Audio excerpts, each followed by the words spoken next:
Депутаттар парламенттин 4-декабрындагы жыйынында аялдар ишкердиги деген түшүнүк киргизилген ишкерлердин укуктарын коргоо жөнүндө мыйзам долбоорун 3-окууда кабыл алышты. Талкуунун жүрүшүндө депутат Исхак Масалиев документти сынга алып, аны эркектер ишкердиги деген түшүнүк менен толуктоо керектигин айтты. Эгерде биз женский предпринимательство деген түшүнүк киргизип алсак, анда мужской да киргизиш керек болот да.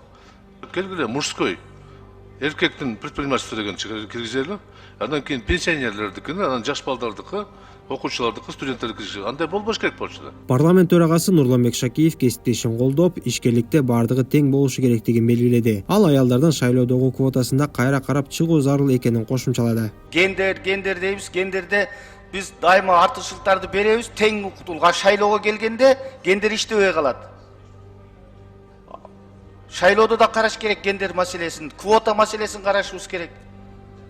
Бардык жерде тең, кээде ашып кетет да, шайлоого келгенде эле түшүп калышат да. Сылабыбыз бизге орун бериш керек, квота бериш керек. Башка учурда тең. Эркектерден укук талашат, эркектерден орун талашат.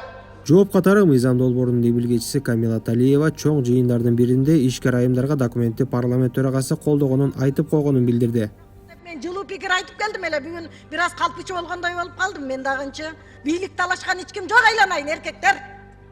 Аман болгула андай, эми биз аялдарды колдобосок, аял кордолгон аял, зордолгон аял, баласы менен көчөдө калган аял болуп атат. Ошон үчүн ишкердикте 1-2% эле экен аял байкуштарчы. Талиева ошондой эле төраганы статистикалык маалыматтарды кароого чакырып, ага ылайык үй жумуштарынын 97%-ын аялдар аткарарын айтты. Ал аялдар бизнеске келгенде мамлекеттен насыя ала албастыгын, аларга эл аралык уюмдар жардам беришерин белгиледи. Кыргыз саясатында жана мамлекеттик кызматтарда гендердик теңсиздик маселеси көптөгөн жылдардан бери актуалдуу болуп келет. Аялдарга саясатка аттануу жана жетиктөөчү кызматтарда калуу кыйыныраак. Клоп 2021-жылдагы изилдөөсүндө Кыргызстанда аял аткаминерлер үчүн айнек шып бар экенин аныктаган. Кызмат канчалык бийик болсо, анда аялдар ошончо аз болот.